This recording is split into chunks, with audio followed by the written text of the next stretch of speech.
दोनों कोड को सेपरेट रखने में आसानी होगी कि मेरा एचटीएमएल कोड जो है वो सेपरेट है और जो जावास्क्रिप्ट का कोड है वो सेपरेट है। ठीक है? तो सेपरेशन से क्या होगा कि आपको रीड करने में, उसको मॉडिफाई करने में लेटर ऑन आपको आसानी होगी। ठीक है? अभी थोड़ा-सा इसको समझते हैं एक और चीज़। अ, अब अगर मेरे पास ऐसा हो कि मेरे पास सपोज़ इस तरह के कई आईडीज़ हों।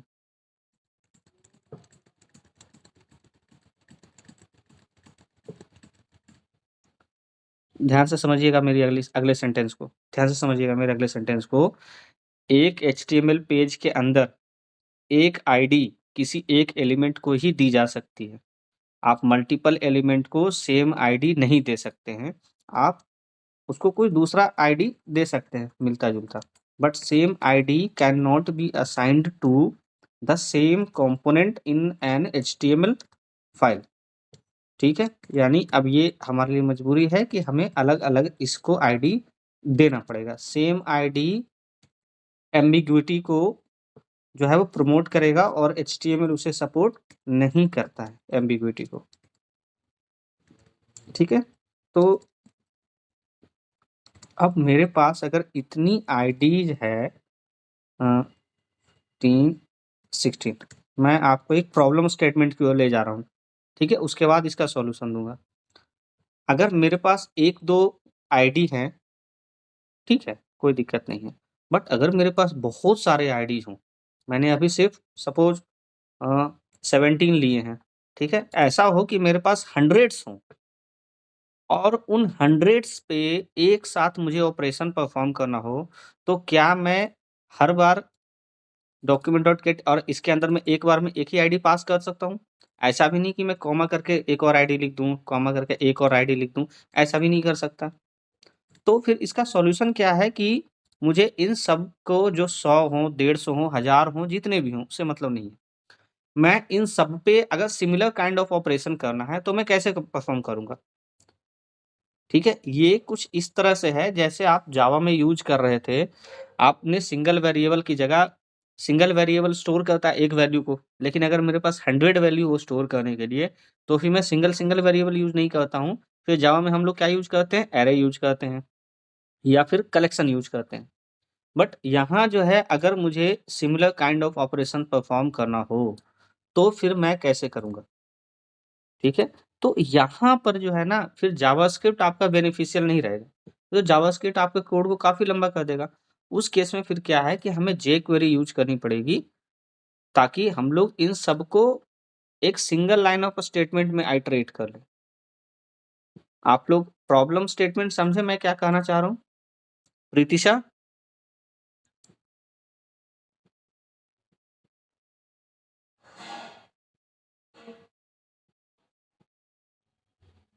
राजू?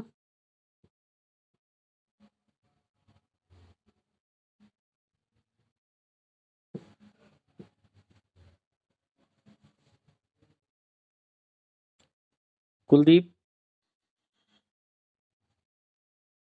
Yes sir. अभी जो मैंने प्रॉब्लम बताया, वो प्रॉब्लम स्टेटमेंट आप लोग समझे कि मैं किस बारे में बात कर रहा हूँ?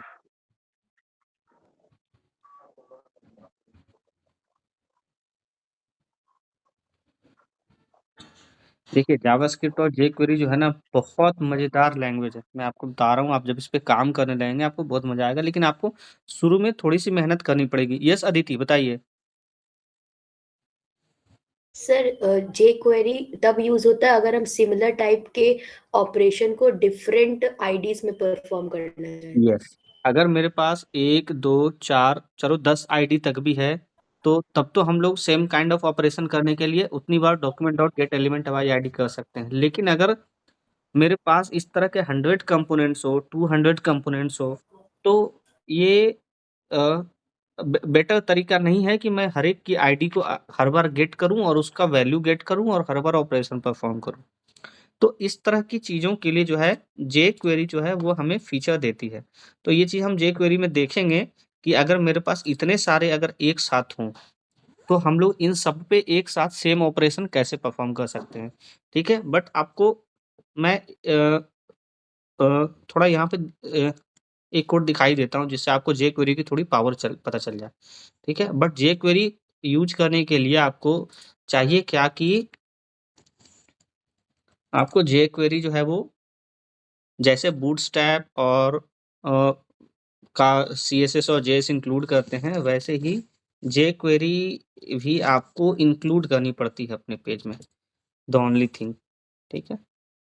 jQuery के बारे में हम लोग थोड़ा डिटेल से पढ़ेंगे, लेकिन उससे पहले आपको समझना पड़ेगा कि जावास्क्रिप्ट के साथ लिमिटेशंस क्या है जिसकी वजह से jQuery मार्केट में आया, ठीक है। सपोज हम लोग लेते हैं 1.2, ठीक है।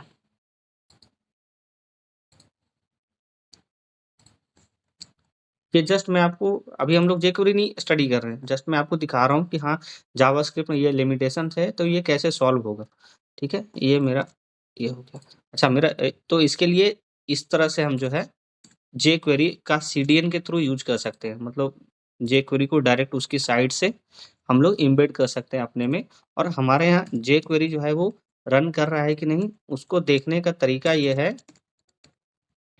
कि जब भी आपका पेज लोड होगा, ठीक है, जब भी आपका पेज लोड होगा तो jQuery का ये फंक्शन आप कॉल कर सकते हैं। ये आपको देखने में अभी लग रहा होगा कि पता नहीं इतना सारा कैसे लिखा हुआ है, बट लिखते-लिखते आपको याद हो जाएगा, ठीक है। 2-4-5 बार लिखेंगे फिर आपकी उँगलियों पे बिल्कुल उँगलियों की मसल मेमोरी में ये बिल्कुल स्टोर हो जाएगा, ठीक है। अगर मुझे ये देखना हो कि मेरे में जावास्क्रिप्ट एम्बेड हो चुका है सक्सेसफुली कि नहीं, तो मैं ये jQuery तो मैं इस तरह से चेक कर सकता हूँ, jQuery इनेबल्ड हुआ है कि नहीं, ठीक है। एक बार इस पेज को हम लोग रन करते हैं। ओके, jQuery इनेबल्ड, अलर्ट आ गया, इसका मतलब jQuery का ये CDN वर्क कर रहा है मेरे पेज में। अब आते हैं हम लोग अपने jQuery हमने एम्बेड कर लिया, अब हम आते हैं अपने एक्चुअल प्रॉब्लम स्टेटमेंट पे जिस पे हम लोग बात कर रहे थे कि अगर मेरे पास इतने सारे आईडीज हों और इन सब पे मुझे सपोज सेम ऑपरेशन परफॉर्म करना हो, ठीक है।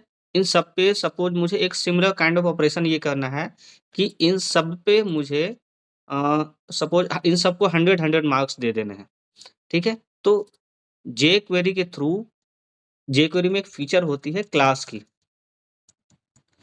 इन सबको आप सेम क्लास दे दीजिए, ठीक है। id to edit मान लीजिए मैंने ये क्लास दिया और यही क्लास मैं सारे आईडी को दे देता हूँ, ठीक है।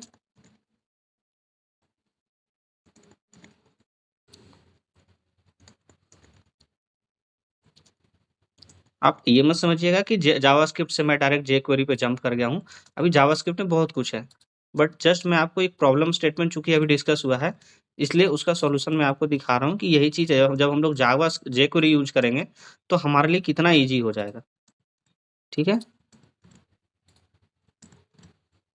इन सबको हमने कॉमन क्लास दे दिया, ठीक है, कॉमन क्लास दे दिया हमने। अब अगर मुझे इन सब को similar kind of operation perform करना है, तो देखो मैं क्या करूँगा jQuery में इन सब को एक्सेस करने का तरीका, अच्छा कोड भी छोटा हो जाता है इसमें, कोड मतलब स्मॉलर हो जाता है इसमें jQuery में, ठीक है। तो मेरा क्लास को यूज़ करने का तरीका है कि डॉट के साथ यूज़ करते हैं, डॉट यूज़ किया एंड इस पे मैंने ईच फंक्शन कॉल कर लिया।